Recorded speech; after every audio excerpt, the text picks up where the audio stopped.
단 한 번의 순간의 선택으로 인해서 한 명은 1,000억 원을 벌었고 다른 한 명은 1,000억 원을 잃은 투자가 되었습니다. 비슷한 위치, 심지어 똑같은 용도의 건물을 비슷한 샀는데요.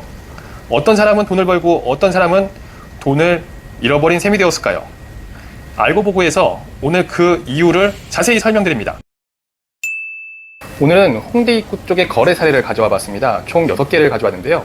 이 6개의 거래 사례를 하나하나 설명을 듣다 보면은 홍대 입구에서는 어디에 투자하는 게 더 좋겠구나 라는 것을 여러분도 감을 좀 잡으실 수 있지 않을까 싶습니다. 우선 첫 번째는 2개 거래 사례를 한꺼번에 설명을 드리려고 하는데요. 대형 상업용 빌딩입니다. 하나는 동교동 160-5번지이고요. 또 하나는 동교동 162-5번지입니다. 이 2개의 건물은 서로 마주보고 있는데요. 지도를 보시면요. 홍대 입구역 1번 출구에서 가까이 있는 게 160-5번지고요. 그리고 홍대 입구역 9번 출구에 가까운 게 162-5번지입니다. 둘 다 호텔이에요. 160-5번지에 있는 건 S7 호텔, 그리고 162-5에 있는 거는 엠버서더 호텔이라고 합니다. 이 호텔 2개가 같이 마주보고 있는데 흥미롭게도 2026년 1월에 거래가 하나가 됐고 2025년 6월, 그러니까 7개월 텀으로 또 거래가 됐습니다. 엠버서더 호텔이 2025년 6월에 거래가 됐고요. 매매가는 2,620억, 그리고 L7 호텔은 2,650억이에요. 보시면은 6개월, 7개월 정도밖에 차이가 안 나는데 거의 비슷한 시기에 거래가 됐고 매매가도 2,620억, 2,650억 비슷하거든요. 또 호텔이었고 이게 굉장히 비슷한 거래다 싶은 느낌이 들지만 자세히 살펴보면은 굉장히 많은 차이가 납니다. 어떤 차이가 나는지 제가 말씀을 드릴게요. 우선 첫 번째는 토지 대비 평당 매매가를 한번 비교를 해보시면은 L7 호텔은 대지가 688평인데 2,650억에 거래가 된 거고요.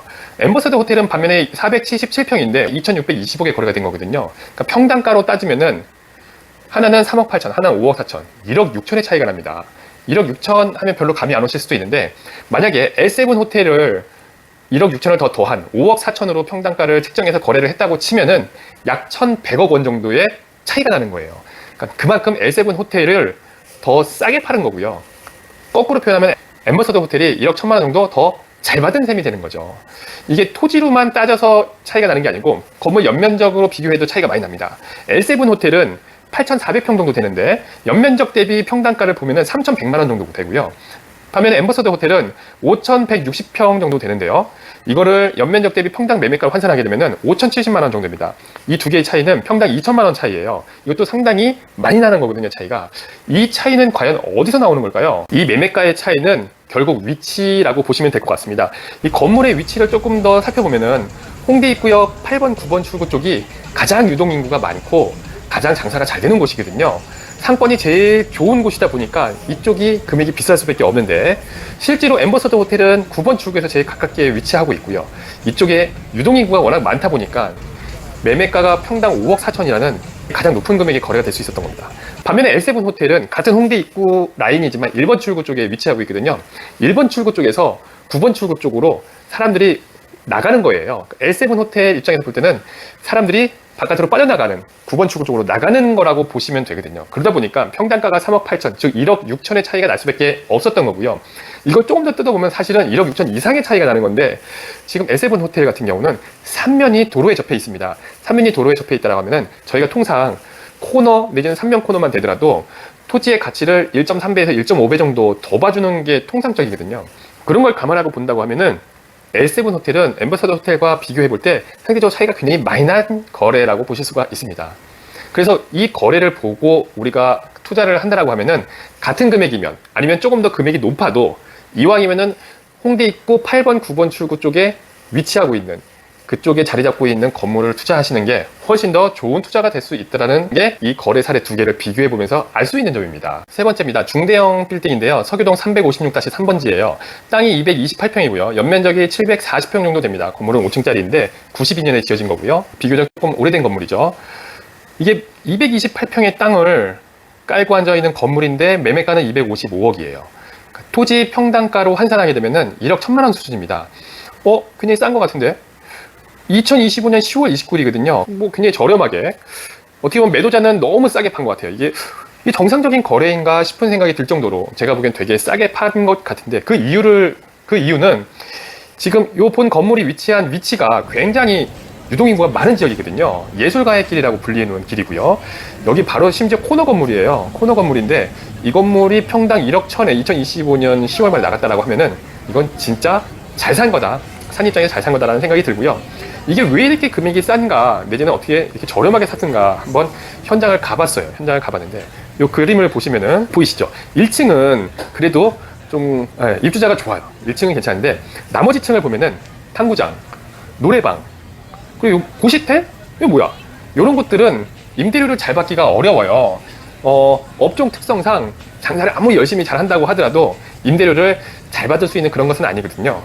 그뿐만 아니라 이러한 점포를 운영하는 임차인이 보기에는 제법 오랫동안 상당 기간 이곳에 입점해서 장사를 하고 있는 것 같습니다. 그러다 보니까 현재 주변의 건물들의 임차료 시세랑 비교해 볼 때 임대료가 적을 가능성이 상당히 높아요. 그러다 보니까 임대료가 적고 결국 거래를 하기 위한 건물의 가치도 낮게 평가를 받을 수밖에 없고, 이게 가격으로 반영이 된 걸로 보입니다. 건물을 사신다라고 하면은 우리 투자자들은 바로 이 포인트를 주목을 해서 잡아야 되는데요. 위치가 좋은 건물이지만 입점해 있는 업종이 어떤 거냐에 따라서 건물의 가치가 좀 낮게 평가가 될 수 있어요. 임대료를 좀 적게 받는다면은.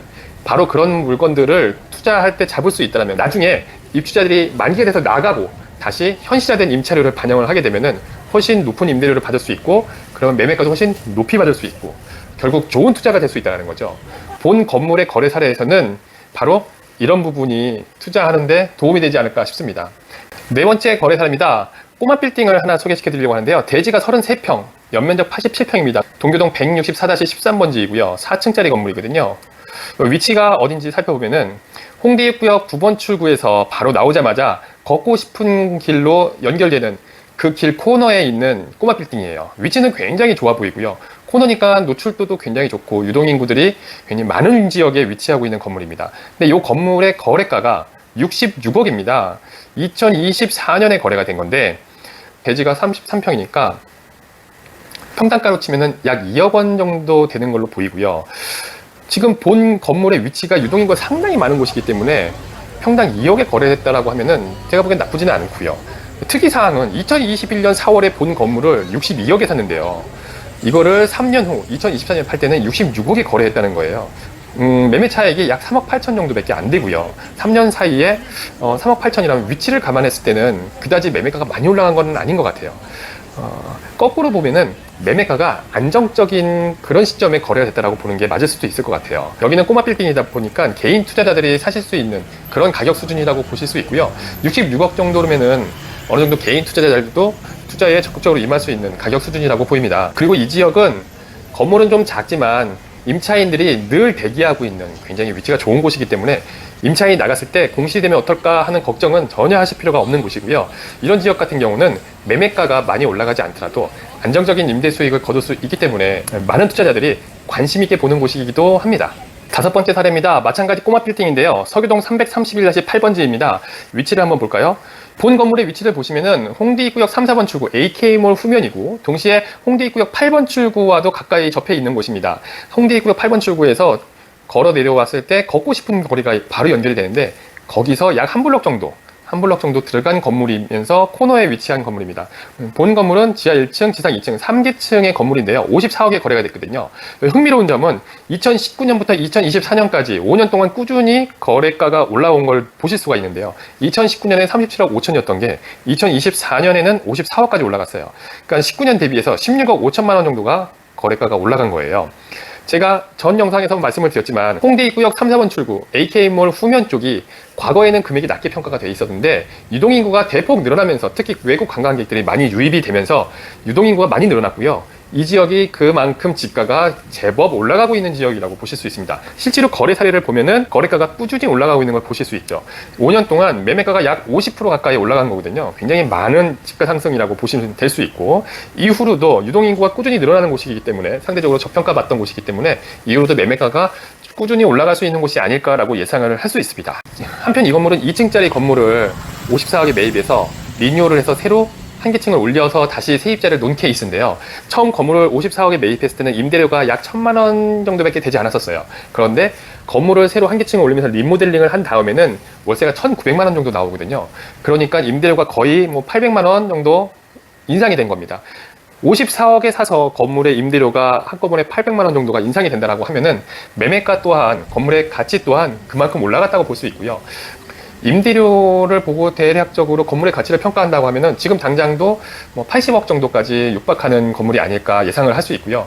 결국 조금 저렴하게 건물을 사서 리모델링을 새로 할 수 있다라고 하면은 건물의 가치가 훨씬 올라갈 수 있는 그런 투자가 될 수 있다는 것을 본 건물의 거래 사례를 통해서 알 수 있습니다. 여섯 번째 거래사입니다. 동교동 169-11번지인데요. 땅은 196평이니까 거의 200평이 다 되네요. 연면적 486평이고 5층짜리 건물입니다. 본 건물의 위치를 보시면은 지하철 홍대 입구역 8번 출구에서 걸어 나오게 되면은 홍대 걷고 싶은 거리와 접하는 코너 건물이에요. 이 건물도 위치가 굉장히 좋아 보이는데요. 이 코너 건물인데 본 건물의 거래가는 평당가로 봤을 때 약 1억 9천만 원. 그리고 거래는 2025년 12월이니까 대략 6개월 정도 됐습니다. 1억 9천 정도면 나쁘지 않은 것 같아요. 이게 홍대 입구 ATM몰과 그리고 홍대 입구 8번 출구에 접해 있는 그 경계에 있는 건물인데요. 그러다 보니까 유동인구도 꾸준히 늘어나고 있으면서 전통적으로도 원래 위치가 좋다고 평가받는 자리이거든요. 이 위치의 거래 사례가 1억 9천이라고 하면은 사신 분이 제가 보기엔 뭐 굉장히 좋은 선택을 하신 것 같고요. 현재 임차인들은 조금 오랫동안 점포를 쓰고 있는 걸로 보이는데 이 건물의 임차인들의 만기가 다 된 이후에는 임차인을 내보내고 리모델링을 한다던가 아니면은 임차인을 그대로 쓰더라도 임차료를 현실화시킬 수 있다면은 건물의 가치가 대폭 상승할 수 있는 위치라고 보이고요. 아울러서 홍대 대장선 지하철 입구가 이쪽에 들어올 수 있다는 이야기가 계속 나오고 있는데요. 물론 결과는 나와봐야겠지만 실제로 대장선이 완공이 되고 전철역이 홍대 입구역이 이곳에 배치가 된다라고 하면은 이 지역 일대 지가도 대폭 상승할 수 있는 그런 잠재적인 가치가 있는 곳이 바로 이 땅이기도 합니다. 오늘 6건의 건물 거래 사례를 한번 정리를 해볼까요? 첫 번째, 두 번째 사례를 보고 우리가 느낄 수 있는 것은 홍대 쪽에 투자를 한다라고 하면은 땅을 산다, 건물을 산다라고 하면 이왕이면은 같은 값이면 아니 어쩌면 조금 더 비싸더라도 지하철역 8번, 9번 출구 쪽의 위치가 지하철역 1, 2번 출구 쪽보다는 더 좋다, 더 잘 받는 곳이다라는 것을 인지할 수 있었고요. 두 번째로 홍대 입구역 걷고 싶은 거리 그리고 예술가의 거리로 접근하는 이런 위치가 좋은 곳에 꼬마 빌딩, 작은 소규모 건물도 제법 분포가 돼 있으니 이런 건물들이 나왔을 때 투자를 한다면 좋을 수 있고, 하지만 이때 이런 건물들의 임차료가 생각보다 좀 적게 나올 수 있는데 이는 이 지역이 장사가 안 돼서 금액이 낮은 것이 아니고 오랫동안 임차인들이 한 곳에서 영업을 하다 보니 현재 시장가보다 낮은 금액의 임차료로 그곳에 포진하고 있을 가능성이 제법 높다는 점. 그래서 지금 임대료가 조금 낮더라도 과감하게 매입을 할 수 있다면 향후에 리모델링을 한다거나 임대료를 현실화함으로써 본 건물의 가치를 대폭 올릴 수 있다는 점이 굉장히 중요한 투자 포인트가 될 수 있습니다. 아울러서 홍대 입구역 AK몰 후면 같은 경우에는 지가가 꾸준히 올라가고 있는 게 눈에 띄게 보이는 지역이기도 하니 이 지역의 꼬마 빌딩을 관심 있게 보시면서 투자하는 것도 좋은 전략이 될 수 있다고 판단됩니다. 홍대는 여전히 서울에서 가장 역동적인 상권 중에 하나입니다. 유동인구도 많고요. 외국 관광객도 계속 꾸준히 방문하는 곳이 바로 이 홍대 상권입니다. 이 거래 사례 외에도 다른 것들도 충분히 검토를 해보시고 홍대 어디에 투자하면 좋을지 여러분들도 한번 판단해 보시기 바라겠습니다.